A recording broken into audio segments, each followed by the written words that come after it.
പിന്നെ ആൾക്കാർ അങ്ങനെയാണ് ഇഷ്ടപ്പെടുന്നത് കാണാൻ.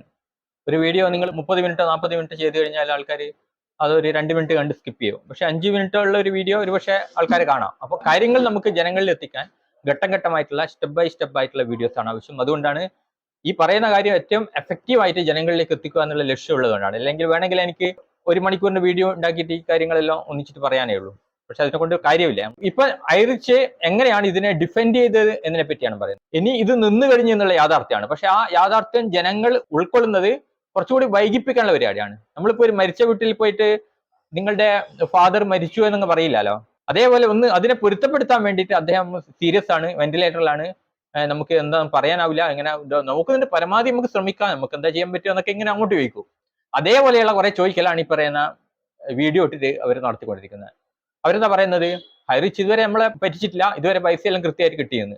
ഇപ്പൊ പറയുന്ന എന്താണ്, ഇതുവരെ ഇതിന് ശേഷം അക്കൗണ്ട് ഫ്രീസ് ചെയ്തതിന് ശേഷവും നമ്മുടെ വാലറ്റിലേക്ക് ഇങ്ങനെ പൈസ വന്നുകൊണ്ടിരിക്കുന്നുണ്ട്, പക്ഷേ ബാങ്കിലേക്ക് മാറ്റാൻ പറ്റുന്നില്ല.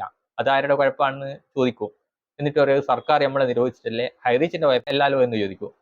ഇപ്പൊ ജനങ്ങൾ എന്താ വിശ്വസിക്കുക, ഹൈറിച്ച് നീതിമാനാണ്, എന്നിട്ട് സർക്കാർ നിരോധിച്ചിട്ട് പോലും നമുക്ക് കിട്ടേണ്ട പൈസ ഇതാ വാലറ്റിലേക്ക് എത്തിക്കൊണ്ടിരിക്കുകയാണ് സുഹൃത്തുക്കളെ, കലാസ്നേഹികളെ എന്നൊക്കെ വിളിച്ചു പറയാണ് ആൾക്കാർ. ഇതെന്താണ് സംഭവം, ഇത് സർവറിൽ ഫീഡ് ചെയ്ത കാര്യം ഓട്ടോമാറ്റിക്കലി ആയിട്ട് വരുന്നതാണ്. അത് ഹൈറിച്ച് കമ്പനി പൂട്ടിയാലും ഈ ഹൈറിച്ചിന്റെ എല്ലാ വ്യക്തികളും ഇവിടുന്ന് നാടുവിട്ട് പോയി കഴിഞ്ഞാലും ഈ ഫീഡ് ചെയ്ത കാര്യം ആ പ്രോഗ്രാം മാറ്റിയിട്ടില്ലെങ്കിൽ അതിങ്ങനെ വന്നുകൊണ്ടിരിക്കും. അത് നിങ്ങൾക്ക് പണം കിട്ടുന്നുള്ള തെളിവല്ല. ഈ ഒരു സാധനത്തെ നിങ്ങൾക്ക് ബാങ്ക് അക്കൗണ്ടിലേക്ക് മാറ്റാനാവില്ല, അതിങ്ങനെ വന്നുകൊണ്ടിരിക്കും. അത് കമ്പനിയുടെ അക്കൗണ്ട് പാരലൈസ് ചെയ്തിട്ടാണല്ലോ, അതിന് ഫ്രീസ് ചെയ്തിട്ടുള്ള, അതുകൊണ്ട് തന്നെ അതൊരിക്കലും വരുന്നതല്ല. കമ്പനിയുടെ അക്കൗണ്ട് ഫ്രീസ് ചെയ്തതാണ് പ്രശ്നം, അല്ലാണ്ട് ഹൈറിച്ചിലെ വാലറ്റിൽ പണം കാണിക്കുന്നുണ്ട് എന്നത് നിങ്ങൾക്ക് നാളെ പണം കിട്ടുക എന്നുള്ളത് തെളിവല്ല. ആ അക്കൗണ്ട് ഫ്രീസ് ചെയ്യൽ തുടരുകയാണെങ്കിൽ ഒരു കാലത്ത് നിങ്ങൾക്ക് ഈ നിങ്ങളുടെ വാലറ്റിൽ 1 ലക്ഷം ആയി കഴിഞ്ഞാലും അത് കിട്ടാൻ പോകുന്നില്ല. അതിലൊരു കാര്യവും ഇല്ല എന്നാണ് പറയേണ്ടത്. വാലറ്റിൽ ഇപ്പോൾ പൈസ വരുന്നുണ്ട് എന്ന് പറയുന്നത് യാതൊരു അർത്ഥമില്ല. അത് ഇതിനെപ്പറ്റിയൊന്നും യാതൊരു ബോധം ഇല്ലാത്തതുകൊണ്ടാണ്. പൊതുവെ ബോധമില്ലായ്മയാണ് ലയിലേക്ക് എത്തിക്കുന്നത്.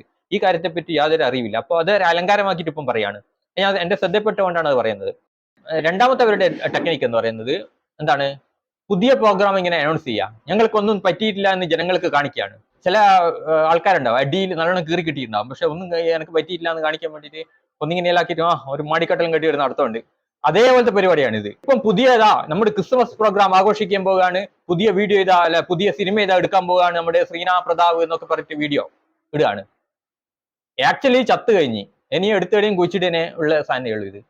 എന്നിട്ടും ഇതിന്റെ ആൾക്കാർ എന്താ ചെയ്യുന്നത്, ഇപ്പോഴും ഇത് നിൽക്കുന്നുണ്ട്, ഇത് ഒന്നും സംഭവിച്ചിട്ടില്ല എന്ന് ജനങ്ങളെ ഇങ്ങനെ ബോധിപ്പിച്ചുകൊണ്ടിരിക്കുകയാണ്. എത്ര വിഡ്ഢികളാണ് അവര്. യഥാർത്ഥത്തിൽ എന്താ ഇവിടെ സംഭവിക്കുന്നത്, എന്നെ ഇപ്പൊ ഒരാൾ ചതിച്ച്, എന്നെ സാമ്പത്തികമായിട്ട് പറ്റിച്ച്, അല്ല മറ്റു രീതിയിൽ പറ്റിച്ച്, ഞാൻ എൻ്റെ ആറ്റിറ്റ്യൂഡ് അവരോട് എന്തായിരിക്കും, എനിക്ക് കുറച്ച് ബുദ്ധി ഉണ്ടെങ്കിൽ എങ്ങനെയായിരിക്കും, ഞാൻ അവരെ ശത്രുപക്ഷത്താണ് കാണുക. പക്ഷെ ഈ ഹൈറിച്ചിന്റെ മേധാവി ഇത്രയും ആൾക്കാരെ പറ്റിച്ചിട്ടും ഈ വേട്ടക്കാരന് വേണ്ടിയിട്ട് ഇരകൾ ബാധിച്ചുകൊണ്ടിരിക്കുകയാണ്. എത്ര പരിതാപകരമായ അവസ്ഥയാണ്. ഞങ്ങൾ പറ്റിച്ച് എന്ന് പോലും തിരിച്ചറിയാനുള്ള ഒരു ബോധം പോലും ഇല്ലാത്ത കുറച്ച് ആൾക്കാർ ഇരുന്ന് കരയാണ് ഇപ്പൊ. ഇവരൊക്കെ ഇതിൽ പെട്ടിട്ടില്ലെങ്കിൽ അത്ഭുതമുള്ളൂ. കാരണം ഇതാണല്ലോ ആറ്റിറ്റ്യൂഡ്. പറ്റിക്കപ്പെട്ടിട്ട് അതുപോലും തിരിച്ചറിയാതെ ഇപ്പോഴും ആ പറ്റിച്ച പ്രസ്ഥാനത്തിന് വേണ്ടി ബാധിച്ചുകൊണ്ടിരിക്കുന്നു. നിങ്ങൾ ആലോചിച്ച് നോക്കണം. പിന്നെ വേറൊരു ഐഡിയ ആണ് ഇവരുടെ, അതായത് സ്വയം സമാധാനിപ്പിക്കൽ പ്രക്രിയ. ഗ്രൂപ്പ് യോഗങ്ങളൊക്കെ വിളിച്ചിട്ട് അതിലൊക്കെ ഇങ്ങനെ എല്ലാവരും ഒന്നും പറ്റൂലപ്പാ, ഒന്നും പറ്റൂല, ഒന്നും പറ്റൂല, നിങ്ങൾ എവിടെ പോയി കഴിഞ്ഞാൽ ജയ് ഹൈറിച്ച് എന്നുള്ള കമന്റ് ഇടണോ, അങ്ങനെ എല്ലാവരും ഇപ്പോ ജയ് ഹൈറിച്ച് ഇട്ടുകൊണ്ടിരിക്കുകയാണ്. ഏത് വീഡിയോ ഇട്ട് കഴിഞ്ഞാൽ അതിൻ്റെ ഇടയിൽ പോയിട്ട് ജയ് ഹൈറിച്ച്. ഇതൊക്കെ മേലെ നിന്ന് യജമാനൻ പറയും, താഴെയുള്ള അണികൾ അനുസരിക്കും.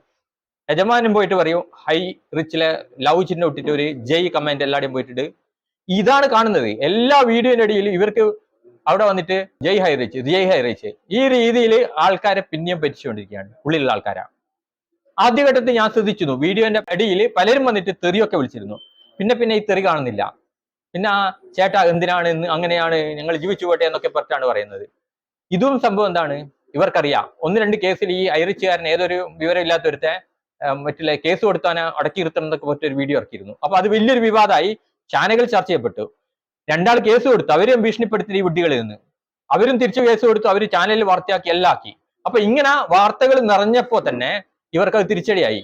അതുകൊണ്ട് എനിക്ക് തോന്നുന്നത് മനഃപൂർവ്വം തന്നെ ഇവരിപ്പോ അണികൾക്ക് നിർദ്ദേശം കൊടുത്തിട്ടുണ്ട്, ആരെയും തെറി പറയാൻ പാടില്ല. ഒരു വീഡിയോയിൽ പോയിട്ട് നമ്മൾ ജയ് ഹനുമാൻ ജയ് ഹൈറിച്ച് മുഴക്കിയാൽ മതി എന്നുള്ള രീതിയിൽ ആണ് ഇപ്പൊ അവര് പോയിക്കൊണ്ടിരിക്കുന്നത്.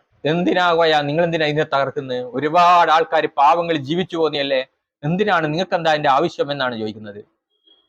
നമ്മൾ മനസ്സിലാക്കേണ്ട ഒരു കാര്യമുണ്ട്. കേരളത്തിൽ ഏകദേശം ലക്ഷക്കണക്കിന് ബംഗാളികള് രാപ്പനയിൽ അധ്വാനിച്ചുകൊണ്ട് ഇവിടെ നിന്ന് പൈസ എടുത്തിട്ട് അവരുടെ നാട്ടിലേക്ക് അയച്ചുകൊണ്ടിരിക്കുകയാണ്. യാതൊരു അധ്വാനം ചെയ്യാൻ മനസ്സില്ലാതെ തടിയാനങ്ങാതെ എങ്ങനെ പണം ഉണ്ടാക്കാം എന്നുള്ള ചിന്തയിൽ നടക്കുന്നവരാണ്. എല്ലാം ഇവിടെ വേറെ ജോലിയിലായിട്ടൊന്നുമില്ല.